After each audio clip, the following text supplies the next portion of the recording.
Oke, baik. Assalamualaikum warahmatullahi wabarakatuh.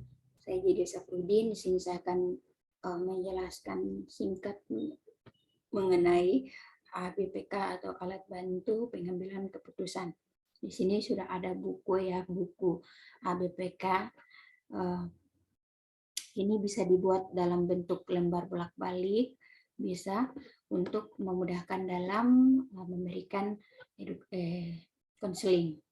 Nah, pertama itu kita sambut dulu pasien datang. Assalamualaikum Bu, seperti Assalamualaikum Bu, ada yang bisa saya bantu? Nah, kita tanyakan dan terus pasiennya bisa lihat di depan sini ada kunjungan ulang KB atau memilih metode KB, keluhan atau pertanyaan atau masalah tentang IMS, HIV/AIDS atau khawatir soal kehamilan dan hal-hal lain. Kita tanyakan.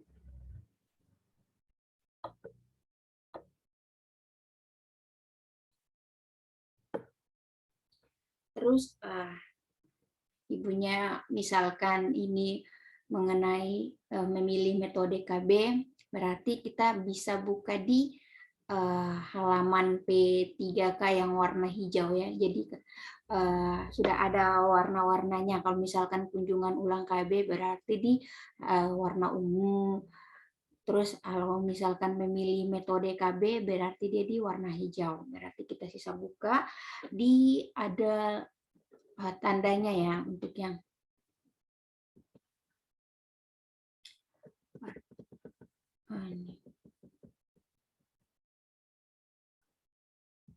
nah ini warna hijau. Apakah Anda sudah mempunyai pertimbangan metode KB yang akan digunakan? Seperti itu. Jadi kita tanyakan kepada pasien. Jika sudah, mari kita bicarakan seberapa cocok metode tersebut dengan kebutuhan Anda. Misalkan ibu tersebut mau milih metode suntik. Nah, kita tanyakan apakah ibu ini pernah dengar tentang metode suntik ini, terus apa yang ibu suka dan seperti itu. Jika belum, itu kita carikan metode yang pas untuk pasien seperti itu. Nah, di sini kita tanyakan apakah ibu ini sudah mempunyai pertimbangan metode KB yang akan digunakan. Nah, itu kan lembarnya bolak-balik, jadi ada di depannya ibu bisa baca, di belakang kita juga bisa baca.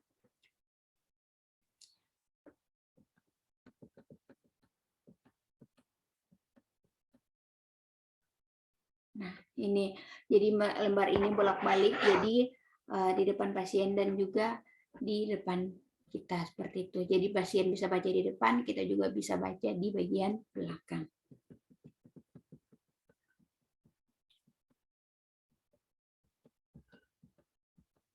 Nah, sebelum itu kita diskusikan juga apakah ibu ini pasien baru atau tidak, seperti itu. Yang baru, pasien lama, seperti itu. Terus kita tanyakan juga kalau sudah menemukan metode yang sesuai dengan pilihan ibu, kita jelaskan. Oh, ibu memilih misalkan tadi suntik. Jadi kita bisa jelaskan cara kerja metode suntik. Nah, kita tanyakan juga ini suntik 1 bulan atau yang 3 bulan misalkan. Terus kita jelaskan dari cara kerjanya, terus efektivitasnya, kekurangan dan kelebihan seperti itu.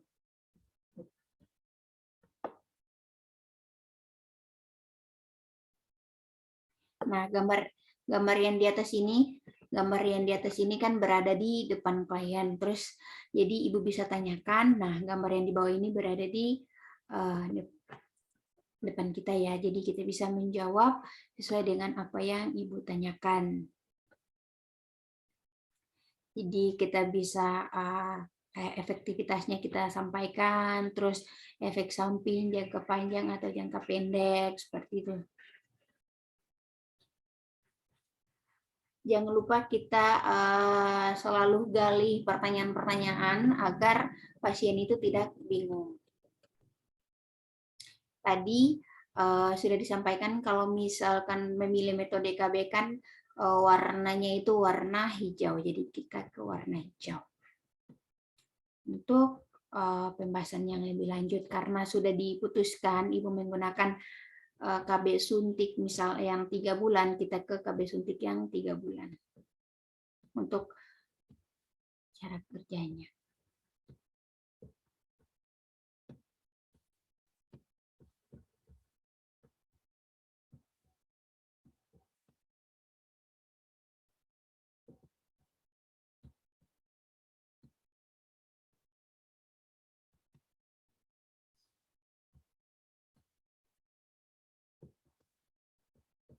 Nah, ini di sini ada, kita jelaskan dulu kunjungan ulang suntik 3 bulan. Di sini Ibu bisa baca, ada yang bisa, terus apakah, oh salah, bukan. Di sini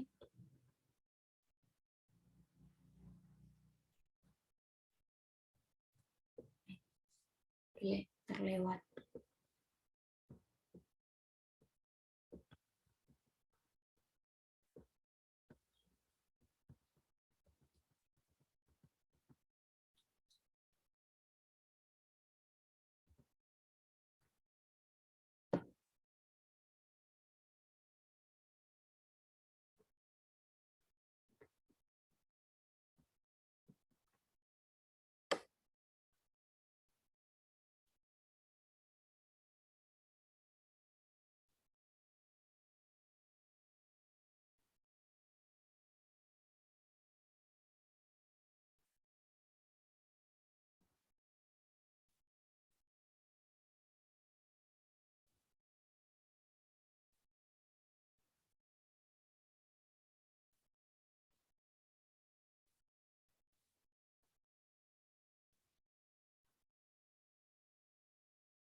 Nah, di sini sudah ada ya, tadi pilihan Ibu adalah suntik 3 bulan. Jadi kita di sini ada gambar ini berada di depan Ibu, jadi Ibu bisa baca. Suntik diberikan setiap 3 bulan, sangat efektif, mudah untuk berhenti, namun perlu waktu untuk dapat hamil. Terus aman bagi hampir semua perempuan merubah haid. Jadi dia ini kita jelaskan juga dapat merubah haid dalam per bulan, tidak melindungi terhadap HIV atau IMS seperti itu. Nah, di sini. Itu yang gambar yang di atas tadi Ibu bisa baca di depan, terus kita bisa jelaskan. Suntik 3 bulan ini termasuk DMPA, terus mengandung hormon progestin, tapi tidak dengan estrogen. Terus kita sangat efektif selama klien kembali tepat waktu untuk disuntik. Kita jelaskan juga. Terus efek sampingnya itu flek dan haid ringan ya, seperti biasanya sering kadang terjadi untuk di beberapa perempuan. Nah, untuk melindungi terhadap HIV atau IMS dalam berhubungan itu, kita sampaikan juga kepada Ibu untuk antisipasi itu harus menggunakan kondom.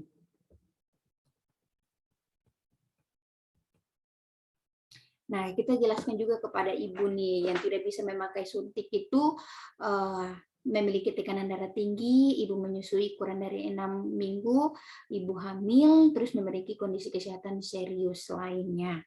Kita jelaskan juga kepada Ibu. Nah, ini tuh lembar yang ini kan berada di depan Ibu, jadi Ibu bisa bacakan dan kita jelaskan di lembar baliknya. Jadi tekanan darahnya itu misalkan sistol dan diastolnya itu 160 dan 90, lebih dari 160 dan 90. Itu tidak bisa menggunakan suntik yang 3 bulan. kecuali pil, suntik, kombinasi, atau AKBK atau implan. Nah, jika pasien ragu, gunakan tilik kehamilan pada tambahan 1 atau lakukan tes kehamilan. Itu untuk kemungkinan hamil seperti itu ya, karena semua kontrasepsi itu tidak 100% menjamin ibu itu tidak hamil seperti itu. Nah, ini kemungkinan efek sampingnya. Gambar ini akan berada di depan, jadi ibu bisa lihat sangat umum perubahan haid bulanannya. Terus berat badan naik seperti biasa, terus keluhan lain, nyeri atau nah, di situ nanti tinggal kita jelaskan kepada pasien.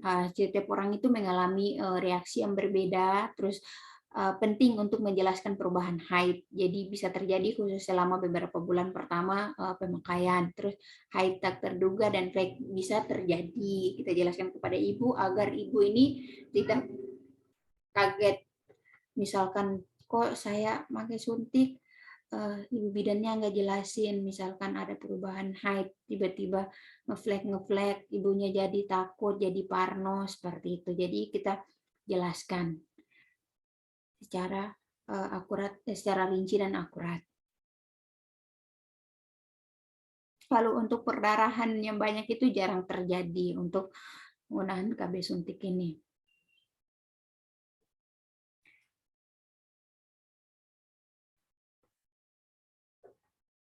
Nah, ini berat badannya itu bisa naik.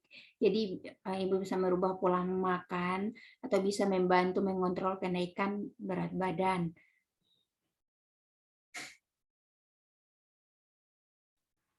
Keluhan lainnya itu sakit kepala ringan, nyeri payudara, terus suasana hati berubah, mual-mual, dan lain-lain. Itu ibu bisa nanti diberikan minum paracetamol atau ibuprofen untuk sakit kepalanya.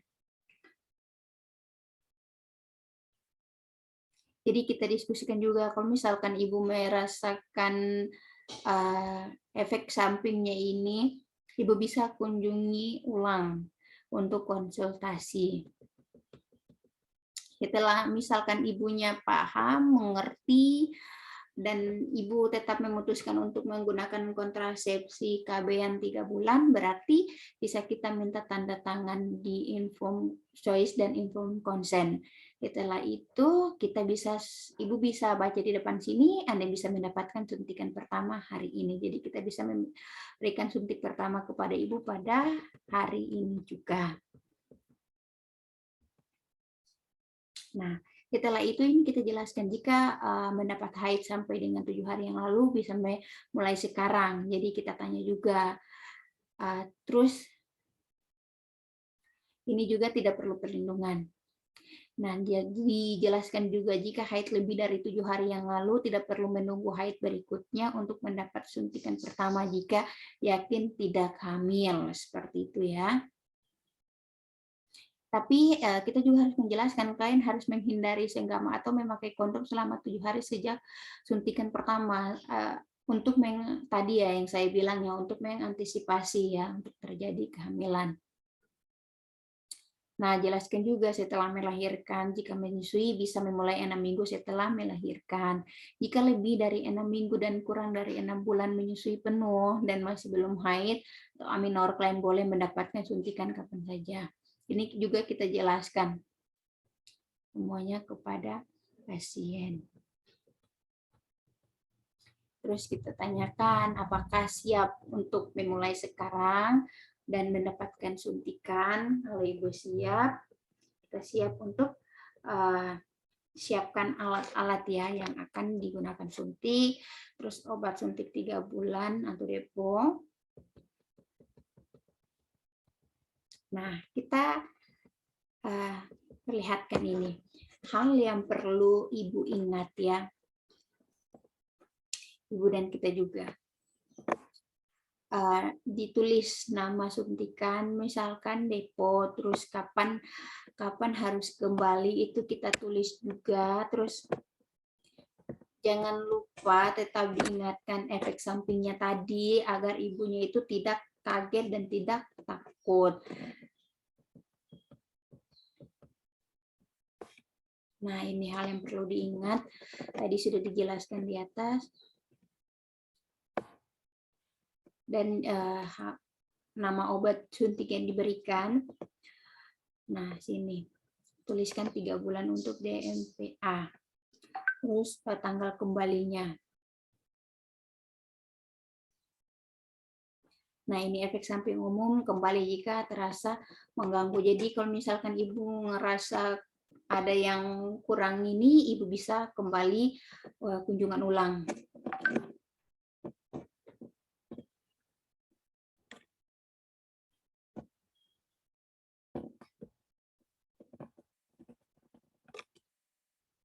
Setelah itu, oke. Sudah. Jadi kalau misalkan ibunya terlambat nih, misalkan Bu Bidan saya terlambat, seharusnya saya kembali tanggal 4, taunya saya ini datangnya tanggal 10. Nah, itu kita tanyakan dulu. Ibu, mohon maaf, ini karena sudah terlambat 6 hari, apakah di rumah itu Ibu berhubungan? Gitu. Terus ibunya bilang, tidak Bu Bidan, gitu, tidak berhubungan, baru bisa kita suntikan. Seperti itu. Di sini juga saya akan menjelaskan ya untuk klop. Saya lanjut menjelaskan untuk klop, yaitu penapisan kriteria kelayakan medis penggunaan kontrasepsi. Di sini ada bentuk roda klop ya. Untuk klop itu sendiri merupakan bagian dari proses untuk meningkatkan kualitas pelayanan dalam keluarga berencana ya. Di sini ada kategori kondisi klien yang memerlukan penapisan kriteria kelayakan medis. Jadi ada kategori 1 di mana kondisi yang tidak ada batasan untuk menggunakan metode kontrasepsi. Kategori 2, suatu kondisi di mana keuntungan menggunakan metode umumnya itu lebih besar dari risiko, baik secara teoritis maupun terbukti. Untuk kategori 3, suatu kondisi di mana risiko teoritas atau terbukti biasanya lebih besar daripada keuntungan menggunakan metode ini. Terus kategori 4, suatu kondisi yang memiliki risiko kesehatan yang tidak dapat diterima jika metode kontrasepsi digunakan. Tujuan dari roda klop ini sendiri untuk mengidentifikasi kondisi klien memerlukan perhatian khusus seperti menggunakan suatu metode KB, misal dia ini merokok, diabetes mellitus, hipertensi, HIV, dan lain-lain. Atau yang kedua itu bisa menawarkan paduan tentang keamanan dan penggunaan metode yang berbeda untuk perempuan dan laki-laki dengan kriteria atau kondisi medis tertentu. Yang ketiga itu meningkatkan pemahaman penyedia layanan dan memberikan pelayanan kontrasepsi sesuai dengan kondisi medis dan karakteristik khusus pada pasien, seperti itu. Yang keempat, meningkatkan kualitas pelayanan kontrasepsi yang dapat memenuhi kebutuhan pasien sesuai kondisi dan karakteristik khusus yang dimiliki. Jadi, dan yang kelima itu meningkatkan angka dan durasi penggunaan kontrasepsi. Yang terakhir itu memberikan kontrasepsi terhadap penurunan risiko kematian ibu dan anak. Jadi roda klop ini saya fokuskan untuk kepada pasiennya.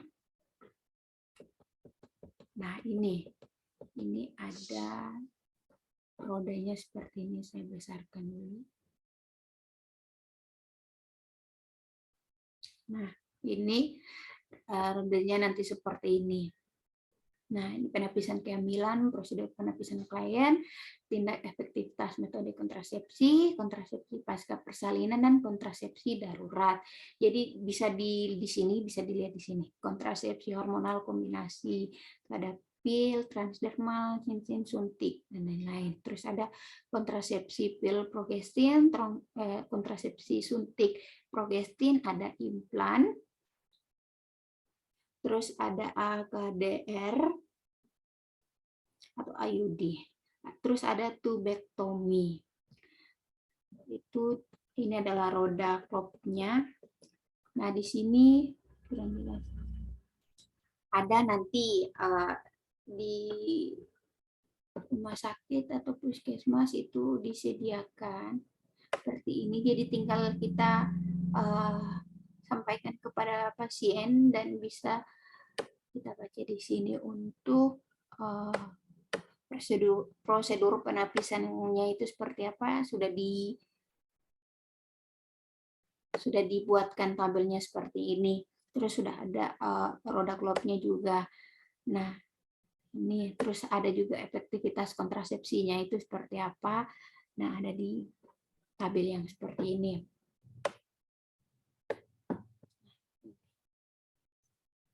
Nah, ini. Nah, di bagian tabel yang ini itu adalah penapisan kehamilan di tabel yang ini. Terus tabel yang di bawahnya itu ini adalah prosedur penapisan kehamilan, prosedurnya di sini. Jadi sisa dibaca dan dilihat. Terus di sini bagian efektivitasnya.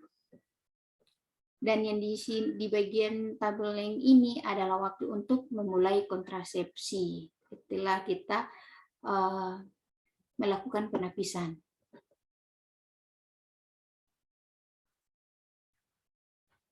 Nah, ini. Nih, penapisan kehamilan.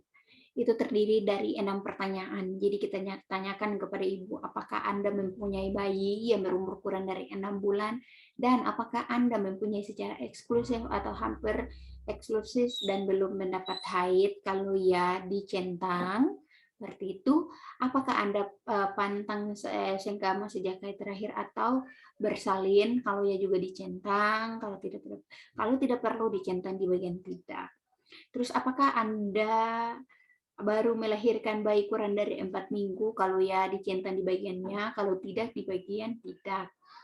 Terus apakah haid terakhir dimulai 7 hari terakhir atau 12 hari terakhir bila klien ingin menggunakan AKDR. Seperti biasa, kalau tidak dicentang di bagian kolom tidak, ya iya di bagian kolomnya. Terus apakah Anda mengalami keguguran dalam 7 hari terakhir? Kalau tidak, dicentang tidak. Terus apakah Anda menggunakan metode kontrasepsi secara tepat dan konsisten? Kalau ya, dicentang di bagian kolom ya. Nah, bila klien menjawab tidak dan pada semua pertanyaan maka memungkinkan kehamilan tidak dapat diinginkan. Klien harus menggunakan sampai haid berikutnya atau menjalani tes kehamilan. Bila klien menjawab ya pada minimal salah satu pertanyaan dan klien tidak mempunyai gejala kehamilan, maka penyediaan layanan dapat memberikan metode kontrasepsi pilihannya. Seperti itu. Nah, ini untuk tabel prosedur penilaiannya. Jadi tabel prosedur pemeriksaan klien ini belum menggunakan suatu metode sebelum menggunakan suatu metode kontrasepsi terdapat 3 pembagian kelas, yaitu A, B, dan C. Nah, di bawah ini adalah tabel efektivitas kontrasepsi.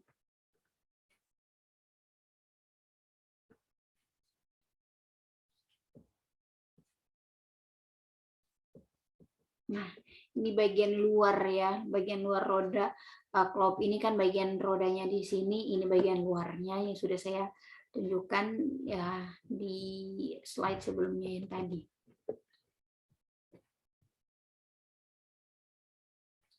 Mungkin itu saja yang dapat saya sampaikan. Kurang dan lebihnya saya mohon maaf. Saya tutup dengan mengucapkan alhamdulillahirabbil alamin.